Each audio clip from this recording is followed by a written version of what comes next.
Maths foundation के physics के class में आप सभी का स्वागत है। मैं इरफान आलम आपको पढ़ा रहा हूं क्लास 11 के फिजिक्स का चैप्टर नंबर 1, जिसका नाम है यूनिट्स एंड मेजरमेंट्स।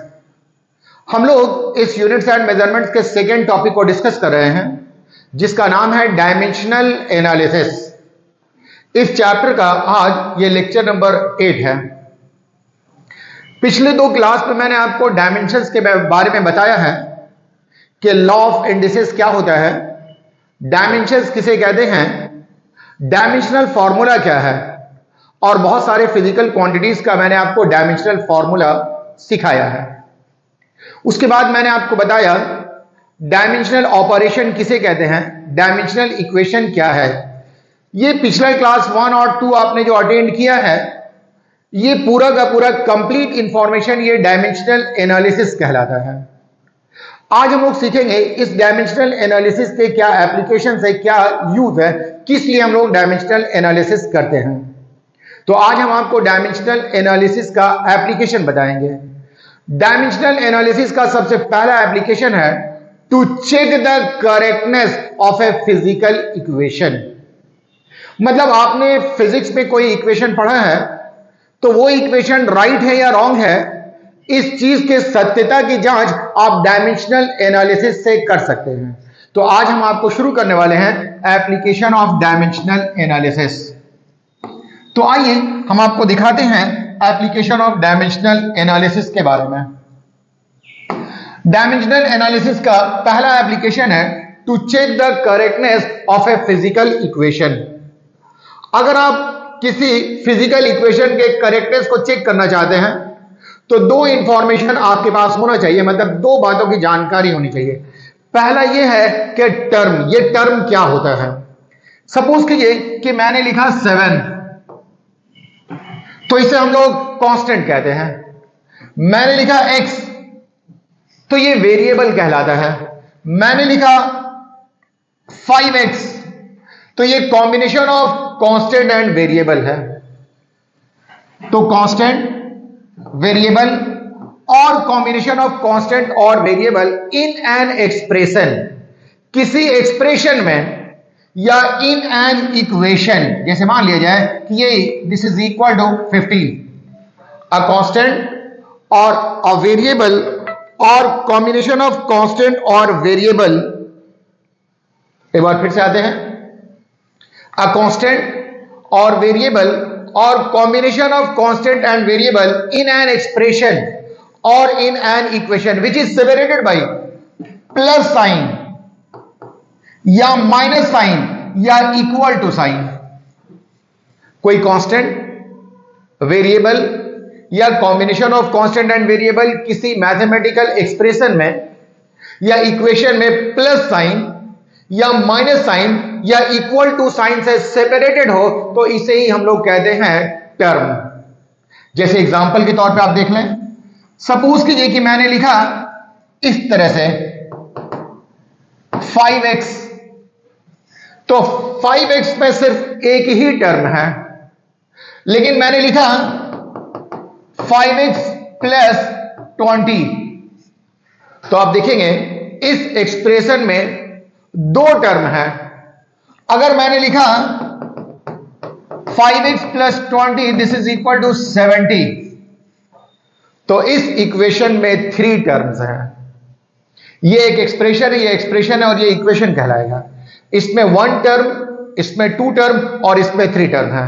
तो एक ऐसा एक्सप्रेशन या इक्वेशन जिसमें कि कोई कांस्टेंट या वेरिएबल या combination of constant and variable जो सेपरेटेड हो प्लस साइन से, माइनस साइन से या इक्वल टू साइन से, तो उसे हम लोग टर्म कहते हैं। मैंने लिख दिया अ वेरिएबल, अ कांस्टेंट और combination of variable and constant in an expression और an equation which is separated by plus sign, minus sign और equal to sign is called term।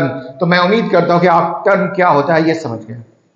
Next जो आप बात जानना चाहते हैं, आपको डायमेंशनल एनालिसिस को जानने के लिए जो बात आपको सीखना पड़ेगा, इसका नाम है principle of homogeneity. Principle of homogeneity एक प्रिंसिपल है जो ये बताता है कि किसी भी फिजिकल इक्वेशन में जितने भी टर्म्स होंगे सभी का डायमेंशनल फॉर्मूला सेम होगा। किसी भी फिजिकल इक्वेशन में जितने भी टर्म्स होंगे सभी का डायमेंशनल फॉर्मूला सेम होता है। अगर आपने कोई एक फिजिकल इक्वेशन ले लिया है, उसके करेक्टनेस को चेक करना चाहते हैं, अगर हर एक टर्म का डायमेंशनल फॉर्मूला सेम है तो वो इक्वेशन करेक्ट इक्वेशन होगा, और अगर डायमेंशनल फॉर्मूला सेम नहीं है तो वो इक्वेशन रॉन्ग इक्वेशन हो जाएगा। तो principle of homogeneity, each term in a physical equation must have same dimensional formula. किसी भी फिजिकल इक्वेशन में सारे टर्म का अगर डायमेंशनल फॉर्मूला सेम आ जाए तो वो इक्वेशन करेक्ट होगा, और किसी एक का भी डायमेंशनल फॉर्मूला सभी के बराबर नहीं हो तो वो रॉन्ग हो जाएगा। आइए हम लोग करके देखते हैं। इस बात को समझने के लिए हम लोग सबसे पहले आते हैं क्वेश्चन नंबर 1 पे।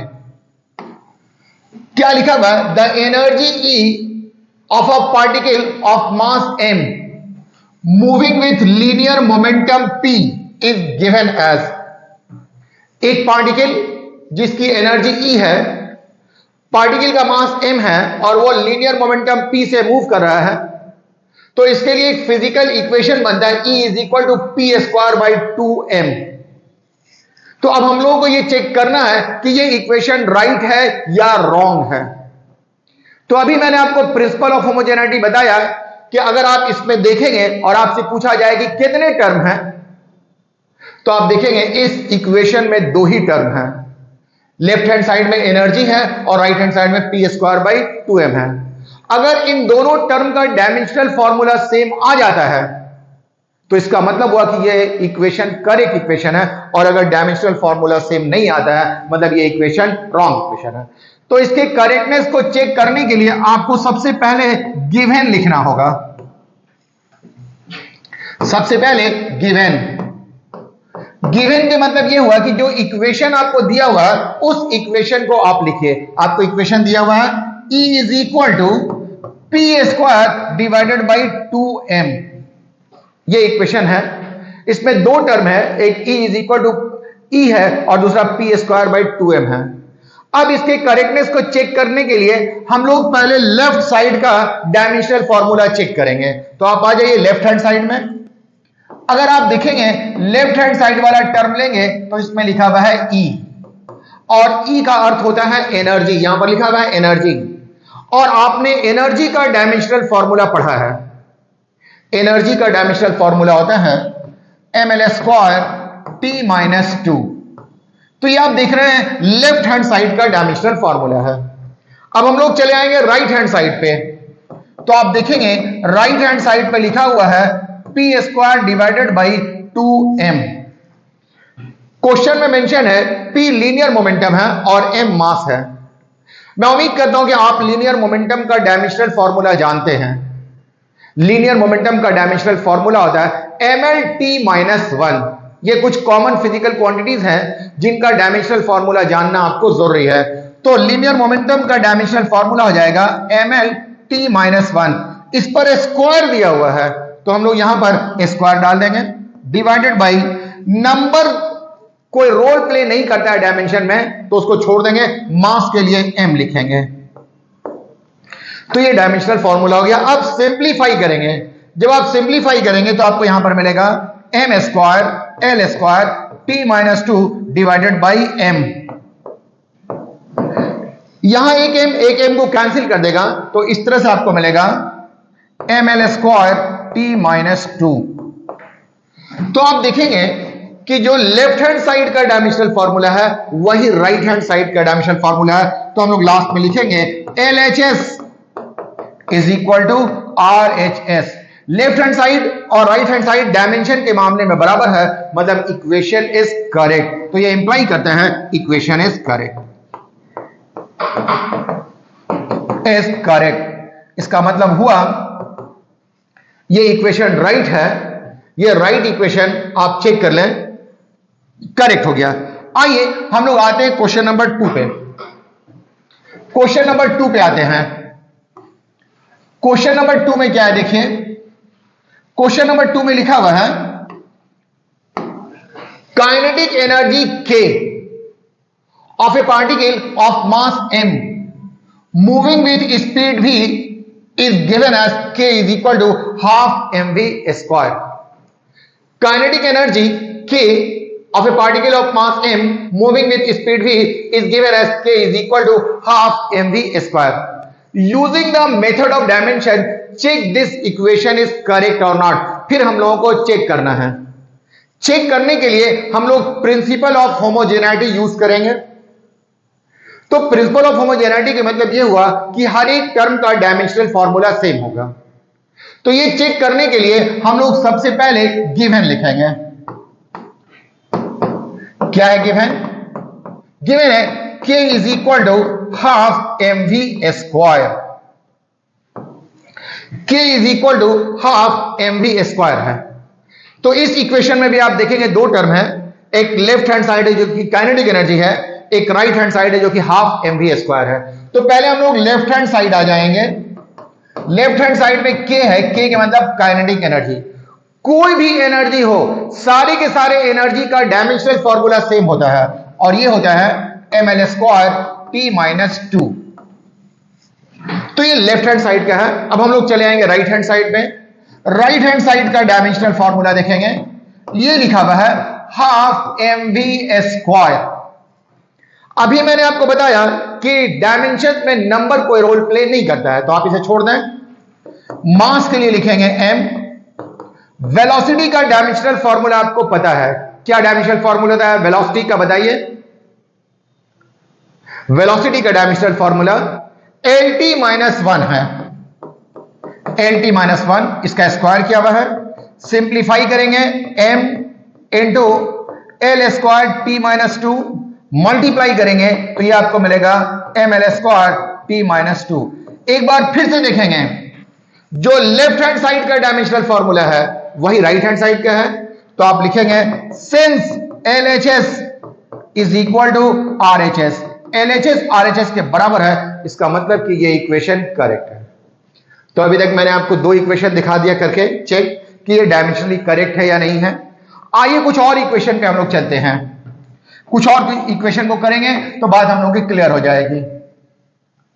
आइए नेक्स्ट आपको दिया हुआ है, क्या दिया हुआ है देखिए, लिखा हुआ potential energy mgh and kinetic energy half mv square is related as mgh is equal to half mv square. Using method of dimension check the correctness, check this equation is correct और not. एक equation है mgh is equal to half mv square. आपको ये check करना है कि ये equation right है या रॉन्ग है। तो वैसे ही हम लोग करेंगे। सबसे पहले गिवन लिखेंगे। अब आप देखिए क्या गिवन है, आपको गिवन है mgh this is equal to half mv square. अब आप चले आए लेफ्ट हैंड साइड पे। लेफ्ट हैंड साइड में लिखा हुआ है mgh। यहां m के मतलब होता है मास, g है एक्सेलरेशन ड्यू टू ग्रेविटी और h है हाइट। और आपको पता है मास का dimensional formula m, acceleration due to gravity का lt माइनस 2 और हाइट के लिए हम लोग लिखेंगे l। तो ये आपको हो जाएगा ml स्क्वायर t माइनस 2। ये लेफ्ट हैंड साइड का डायमेंशनल फॉर्मूला हुआ। अब आप चले आए राइट हैंड साइड पे। राइट हैंड साइड में आपको लिखा हुआ है हाफ mv स्क्वायर। m के मतलब होता है मास और v के मतलब होता है वेलोसिटी, इसका स्क्वायर। सिंप्लीफाई करेंगे तो ml स्क्वायर t माइनस 2। तो इस तरह से आप देखेंगे LHS बराबर है RHS के, this is equal to RHS। इसका मतलब हुआ कि ये इक्वेशन करेक्ट है। अगर हमारा ये लेक्चर्स आपको पसंद आता है तो आप इस लेक्चर्स को जरूर से सब्सक्राइब कर लें, ताकि जो भी वीडियो अपलोड किया जाए आप तक वो वीडियो आसानी से पहुंच पाए। और हमारे हौसला अफजाई के लिए आप लेक्चर्स को जरूर से लाइक करें। अगर लेक्चर्स इंप्रूव करने में कुछ कमेंट्स आपका है आप कुछ सजेशन देना चाहते हैं तो आप कमेंट बॉक्स में अपना सजेशन दे सकते हैं। अगर आपको कोई डाउट्स है तो वो डाउट्स क्लैरिफाई करवाने के लिए आप कमेंट्स बॉक्स में कमेंट्स लिखें, मैं जरूर आपके यह डाउट्स को क्लैरिफाई करने की कोशिश करूंगा। आइए, अभी तक हम लोगों ने 3 क्वेश्चंस कर लिए हैं। नेक्स्ट हम लोग अगले क्वेश्चन की तरफ चलते हैं। नेक्स्ट क्वेश्चन है, an object of moment of inertia I is rotating with an acceleration of alpha. The torque tau acting on the object is given as tau is equal to I into alpha. एक object है जिसका moment of inertia I है, alpha acceleration से rotate कर रहा है, तो उस पर एक टॉर्क काम करता है। टॉर्क किसी भी ऑब्जेक्ट को रोटेट कराता है, तो टॉर्क का फॉर्मूला दिया हुआ है tau is equal to I into alpha. आपको चेक करना है कि ये इक्वेशन राइट है या रॉन्ग है। तो सेम तरीके से आप चले आएंगे। सबसे पहले गिवन क्या है, given tau is equal to I into alpha. अब आप चले आएंगे लेफ्ट हैंड साइड में। लेफ्ट हैंड साइड में टाउ दिया हुआ है और मैंने आपको टॉर्क का डायमेंशनल फॉर्मूला बताया है। एक बार फिर से आप बता दें टॉर्क का डायमेंशनल फॉर्मूला क्या होता है। मैं उम्मीद करता हूं कि आपको टॉर्क का डायमेंशनल फॉर्मूला मालूम होगा। टॉर्क का डायमेंशनल फॉर्मूला होता है ml स्क्वायर t माइनस 2। ये टॉर्क है। अब आप चले आएंगे राइट हैंड साइड पे। राइट हैंड साइड में लिखा हुआ है I into alpha. I moment of inertia है और मैंने आपको मोमेंट ऑफ इनर्शिया का भी डायमेंशनल फॉर्मूला बताया है। ये होता है ml स्क्वायर और ये अल्फा ये एंगुलर एक्सीलरेशन है। एंगुलर एक्सीलरेशन का t माइनस 2, तो ये आपको मिलेगा ml स्क्वायर t माइनस 2। तो एक बार फिर से LHS ये बराबर है RHS के। इसका मतलब हुआ कि ये इक्वेशन डायमेंशनली करेक्ट है। तो इस तरह से हम लोग देख रहे हैं कि किसी भी फिजिकल इक्वेशन के करेक्टनेस को चेक करना है तो आपको हर एक टर्म का डायमेंशनल फॉर्मूला मालूम करना पड़ेगा। अगर सभी का डायमेंशनल फॉर्मूला मालूम हो जाए तो इसका मतलब हुआ कि वो इक्वेशन करेक्ट है। आइए नेक्स्ट क्वेश्चन देखते हैं। क्या लिखता है, u initial velocity. u physics में u इनिशियल वेलोसिटी को दर्शाता है। इनिशियल वेलोसिटी का मतलब velocity at t is equal to 0। v ये फाइनल वेलोसिटी है। फाइनल वेलोसिटी का मतलब velocity at t is equal to t। a ये लीनियर एक्सीलरेशन है। s distance covered in time t है। w work done to increase velocity of a body of mass m from u to v। एक body जिसका मास m है उसकी velocity को u से v तक आप इंक्रीज करना चाह रहे हैं तो उसके लिए आपको वर्क करना पड़ेगा, वो वर्क w है।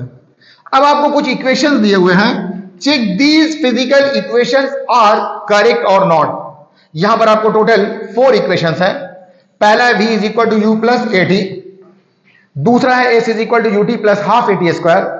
तीसरा है v square is equal to u square plus twice of s। और चौथा एक इक्वेशन होता है, चौथा जो इक्वेशन है वो है w is equal to half mv square minus half mu square.